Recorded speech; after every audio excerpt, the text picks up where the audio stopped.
Changing the engine coolant on a 2007 Toyota Sequoia. Remember these Toyotas take the red coolant, Lexus also, and Scions, and putting a couple of these Prestone Platinum Asian vehicles, Toyota, Lexus, Scions. They say 15 years, 350,000 miles, but I do it about every 50,000 miles.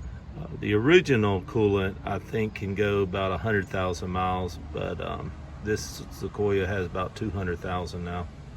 Gonna remove this plate first. 12 millimeter bolts right here. Got 3 up front, got a couple in the back. This is what the skid plate looks like up under it. Cleaned it up a little bit. It helps taking this off for oil changes also, but definitely when you change the coolant, you'll have a lot more space to do this.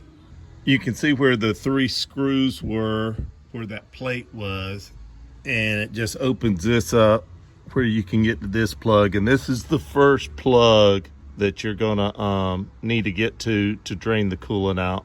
Also, the Sequoia is high enough, and with the skid plate removed, that it allows you to put a 5-gallon bucket here to catch all the coolant. So you just reach up here and loosen this, and the coolant will come out. So like I said, this is the first place you want to drain the coolant, and then I'll show you on the block where you can get all the coolant out. Okay, while this is draining, I'm going to show you the other place. I'm coming under. I'm on the driver's side, and if you can see that little thing right there, it has where you can put a 3/4 inch hose, I believe, and then you just loosen that nut, and that's going to get the coolant off of the block, get more coolant out of it. I'm going to do that in a minute. Okay, I got my hose hooked up, took a little bit of my air hose.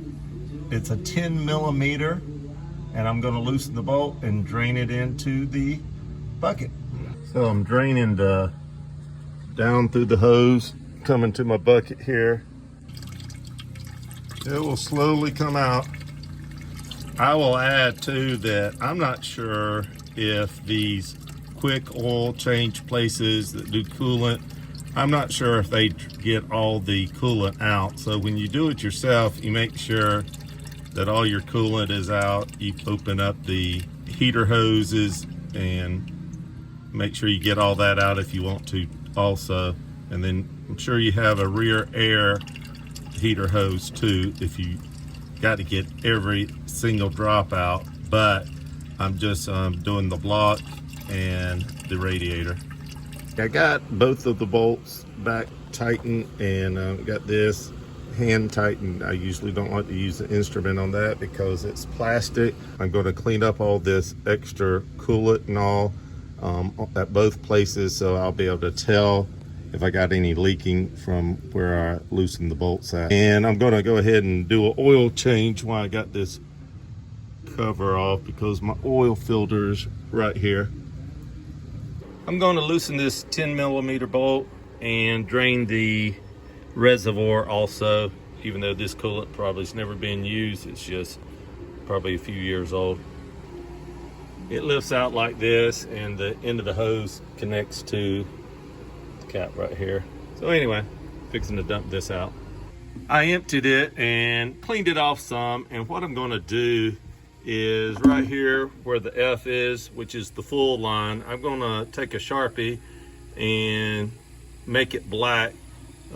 These younger guys, they can see it easily, but us guys that are a half century old, it's nice to have that black line there so you'll know where the full place is. And then always down here is the low line, but you always want coolant up to there. There you go, that's much better for old eyes. Okay, you see the full line, and I got the red coolant in there, and on the top here it only says coolant, so I put a little red coolant. You know, when you start thinking about, hey, one day you're not going to be around and your wife may have to do this one day, And if you ever overheat a car, you got to wait until it cools down before you can take your cap off, okay? The worst thing you can put in it is regular water, okay? If you put regular water in it, it'll get you by, but get it out of there as quickly as possible because it will rust everything in there. Distilled water, if you put that in there, that's good. But the best thing is coolant. And if you change your coolant quick enough and you still got some miles on your old coolant, just recycle it, put it in the old bottle. In case of an emergency, you can use it to get you by until you get a new hose or a new radiator, because that's where most of the leaks happen. Either your heater hose will go bust, those go out first, and then you got your top hose here, and then you have the bottom hose here. They could leak. It's good to always check these and make sure they're okay. I put some new gate belts on, in the past. But anyway, if you ever put water in a radiator, get it out as quick as possible and get coolant in there so it won't rust all the seals. I think the water pump's usually the first thing that will go if you use regular water on it.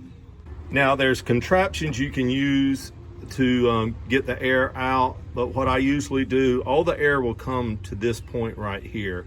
So I will run the car in just a short distance, run around the block, let it cool down, then an hour or so later, check it out, top it off again.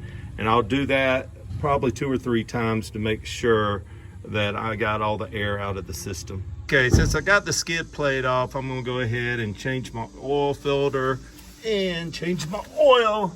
You gotta take this bolt off right here. It's a 14 millimeter. Now we're gonna take off the oil filter. Got the bolt back on, tightened, cleaned up. It'll just drain out of there. Pretty dirty. I needed to do this.